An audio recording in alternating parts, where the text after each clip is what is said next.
কারণে বাচ্চাটাকে অ্যাবর্শন করার সিদ্ধান্ত নিয়েছিল সেটা আমি আমার প্রিভিয়াস ব্লগে বিস্তারিত বলেছি। আর অ্যাবর্শন না করার কারণে এখন যে কত বড় সুখবর বয়ে এনেছে আমাদের পরিবারে সব কিছুই বিস্তারিত বলবো আজকের ব্লগে। সো হ্যালো এভরিওয়ান, আসসালামু আলাইকুম। This is me Nusrat Jahan momo and welcome back to my channel. সবাই কেমন আছেন? কী অবস্থা? আশা করছি সবাই ভালো আছেন। আলহামদুলিল্লাহ, আমরাও ভালো আছি। চলে এলাম নতুন একটি ব্লগ নিয়ে। আশা করছি আমার আজকের এই ব্লগটি আপনাদের কাছে ভালো লাগবে। আজ আমাদের বাসায় মেহমান আসবে।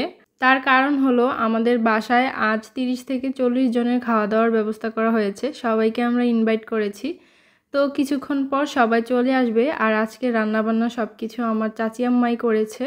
যেহেতু অনেক লোকজনের খাবার রান্না করতে হবে, আমি তো সেটা পারবো না। আমাদের বাসায় সবসময় কোনো দাওয়াত হলে কিংবা বেশি মানুষ আসলে আমার চাচি আম্মাকে দিয়েই রান্না করানো হয়। উনি আসলে অনেক বড় মনের মানুষ। রান্না করতে কিন্তু অনেক কষ্ট হয়, কিন্তু তারপরেও উনি কখনোই আমাদেরকে না করেন না। সব সময় যে কোনো দাওয়াতে উনি আমাদেরকে রান্না করে দেন। উনি আসলে মানুষকে রান্না করে খাওয়াতে অনেক পছন্দ করেন। আমি খুব কম মানুষই দেখেছি যে কিনা মানুষকে রান্না করে খাওয়াতে পছন্দ করে, কিন্তু আমাদের চাচি আম্মা অনেক বড় মনের মানুষ। উনি সবসময়ই খুশি হয় কাউকে রান্না করে খাওয়াতে পারলে। আর যদি একটু প্রশংসা করা যায় যে চাচি আম্মা আপনার রান্না তো অনেক মজা হয়েছে, কেউ যদি বলে তাহলে মনে হয় পুরো জীবনটাই দিয়ে দিবে এরকম। তো যাই হোক, চাচি আম্মার জন্য আমার পক্ষ থেকে অনেক অনেক দোয়া রইল। উনি যেন সুস্থ থাকেন আর আমাদেরকে বেশি বেশি করে রান্না করে খাওয়াতে পারেন। তো এর মধ্যে মেহমানরা এসে খাওয়া দাওয়া করে চলে গেছে। আর যারা আমাদের খুব কাছের রিলেটিভ তারা আর কি রয়ে গেছে। তো তার জন্য আমি ভাবলাম আজ বিকালের নাস্তায় গ্রিল চিকেন আর লুচি বানাই, সবাই মিলে খেতে অনেক ভালো লাগবে। যেহেতু লোকজন বেশি রয়েছে ঘরে, সেজন্য বেশি পরিমাণেই চিকেন নিয়েছি। এখানে 4টার মতো চিকেন রয়েছে। কেটে তারপর ধুয়ে পরিষ্কার করে একটা বোলে নিয়ে নিয়েছি। আর ওই সাইড থেকে যত মশলাপাতি লাগবে সব কিছু একটা বাটিতে মিক্স করে নিচ্ছি। একসাথে সব কিছু মিক্স করে তারপর দিলে যেটা হয় একটু তাড়াতাড়ি হয় আর কোনো কিছু মিস হয় না। ঠান্ডা মাথায় এক এক করে সব কিছু একদম মিশিয়ে নিয়েছি। আর এখন আমি চিকেনগুলোকে একটু একটু করে একটা ছুরি দিয়ে কাট করে নিচ্ছি। এতে করে মশলাটা চিকেনের ভিতর খুব ভালোভাবে ঢুকতে পারবে আর চিকেনটাকে গ্রিল করার পর অনেক বেশি সফট হবে, জুসি হবে, অনেক মজা লাগবে। আমি এই চিকেনটাকে কিভাবে কাট করে নিচ্ছি সেটা আপনারা স্ক্রিনে দেখেই নিশ্চয়ই বুঝতে পারছেন, কারণ এটা তো এক্সপ্লেন করার মতো কিছুই না। এটা জাস্ট দেখার বিষয়, দেখেই বুঝতে পারবেন। আর আমি জানি আমার আপুরা আমার থেকে অনেক ভালো ভালো রান্না পারে, সব কিছুই অনেক ভালো হয়তো বা আমার থেকে পারে, কিন্তু তারপরেও আমি যেটা পারি সেটাই আর কি ভিডিও করে আপনাদের সাথে ব্লগে শেয়ার করি। আমার যদি কোথাও ভুল ত্রুটি হয় আপনারা কিন্তু কমেন্টে আমাকে জানাতে পারেন কোথায় আমি ভুল করেছি, তাহলে আমিও আপনাদের কাছ থেকে নতুন কিছু শিখতে পারবো। আর এই জিনিসটা আমার কাছে অনেক বেশি ভালোও লাগবে যে আমি এখান থেকে কোনো কিছু শিখতে পেরেছি। তো যাই হোক, এর মধ্যে মশলা মিক্স করে নিয়েছি, সেটা তো দেখতেই পারলেন। তারপর চিকেনগুলো সবগুলো আমি কাট করে নিয়েছি। এখন খুব ভালো মতে এই চিকেনের সাথে মশলাটাকে মাখিয়ে নিব। আর এই কাজটা আমি বিকালের দিকে করছি। তার কারণ হলো সন্ধ্যায় এই চিকেনগুলোকে গ্রিল করব। আর যে কোনো গ্রিল আইটেম কিন্তু আগে থেকে মশলা মাখিয়ে তারপর গ্রিল করলে ভালো।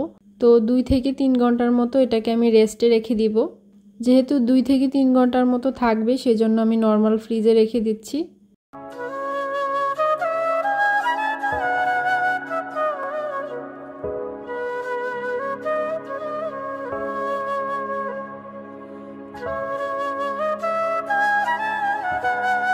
এখন আবারও চলে এলাম 2 থেকে 3 ঘন্টা পর, মানে সন্ধ্যার দিকে। মাগরিবের আজান হয়ে গেছে, সন্ধ্যা হয়ে গেছে। তো আমি এখানে 2টা ফ্রাই প্যান বসিয়ে দিয়েছি চুলায়। যেহেতু একটু পরিমাণে বেশি ছিল গ্রিলগুলা, সেজন্য আমি 2টা ফ্রাই প্যান 2টা চুলায় বসিয়ে দিয়েছি যেন খুব তাড়াতাড়ি হয়ে যায়। তো এক এক করে সবগুলো চিকেন আমি দিয়ে দিচ্ছি তেলের মধ্যে। আর হ্যাঁ, এখানে কিন্তু আমি সরিষার তেলটাই ইউজ করেছি। আপনারা চাইলে রান্নার যে রেগুলার তেল রয়েছে সেটাও দিতে পারেন। সরিষার তেল দিয়ে ফ্রাই করলে যেটা হবে, সরিষার তেলের একটা স্ট্রং ফ্লেভার গ্রিলের মধ্যে অ্যাড হবে, যেটা কিনা আমার অনেক বেশি পছন্দের। তো ঠিক আছে, গ্রিলগুলো ফ্রাই করতে করতে প্রতিদিনের মতো একটা রিকোয়েস্ট করে নিচ্ছি, যেটা আমি সবসময় করে থাকি। যারা এখনও আমার চ্যানেলটিকে সাবস্ক্রাইব করেননি প্লিজ আশা করছি সাবস্ক্রাইব করে নেবেন। আর যারা এখনও ভিডিওতে একটা লাইক দেননি প্লিজ একটা লাইক দিয়ে দিবেন। যারা এই কাজগুলো অলরেডি করে প্রতিনিয়ত আমার পাশেই আছেন তাদেরকে অনেক অনেক ধন্যবাদ। আর হ্যাঁ, আপনি যদি আমার সম্পর্কে কিছু জানতে চান তো চাইলে আমাকে প্রশ্ন করতে পারেন। তো দেখেন, কথা বলতে বলতে এর মধ্যে কিন্তু আমার গ্রিল চিকেনগুলো একটা সাইড হয়ে গেছে। এখন আমি উল্টে দিচ্ছি। উল্টে পাল্টে দুই সাইডই ফ্রাই করে নেওয়া হয়ে গেছে। এখন আমি এক এক করে সবগুলো ফ্রাই করে রাখা চিকেনগুলো উঠিয়ে নিচ্ছি।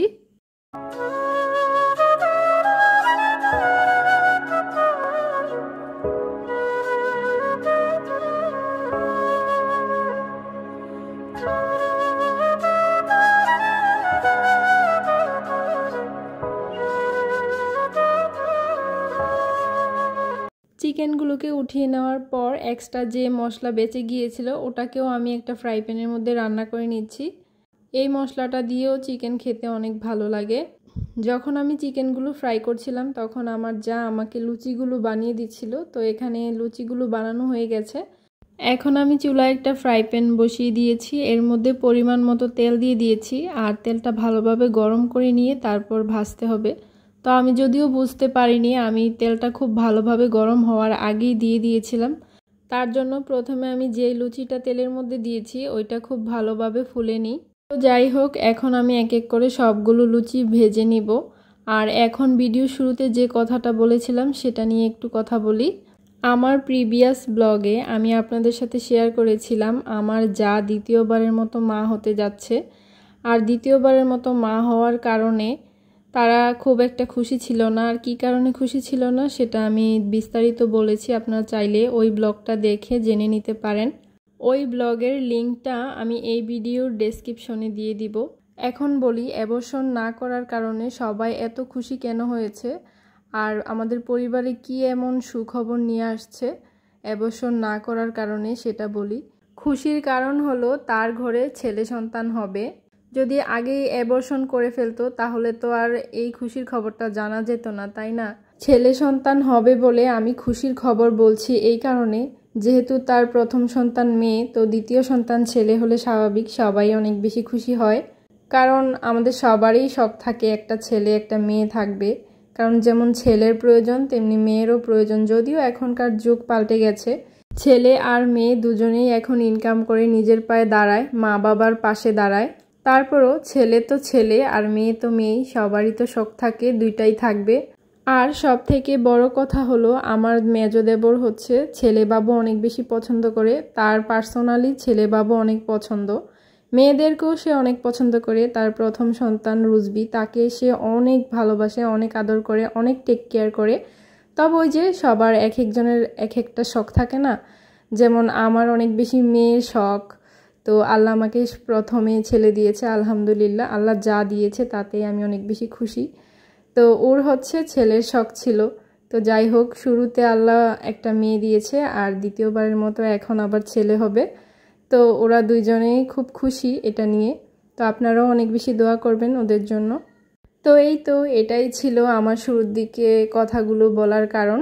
তো এর মধ্যে আমি আমার জায়ের কথা বলতে বলতে আমি কিন্তু রান্নাবান্না কমপ্লিট করে নিয়েছি, মানে গ্রিল চিকেনও হয়ে গেছে, তারপর লুচিগুলো ফ্রাই করে নেওয়া হয়ে গেছে। এখন আমি টেবিলের উপর সব কিছু নিয়ে চলে আসছি।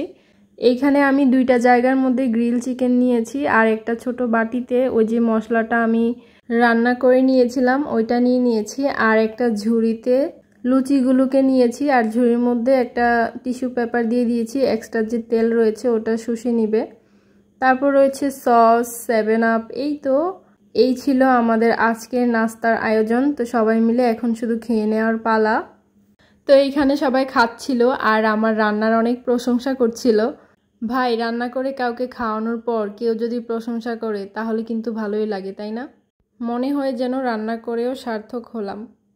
তো যাই হোক, আজকের মতো ব্লগটা এই পর্যন্তই ছিল। সবাই ভালো থাকবেন, সুস্থ থাকবেন। কথা হবে নেক্সট ব্লগে। আল্লাহ হাফেজ, আসসালামু আলাইকুম।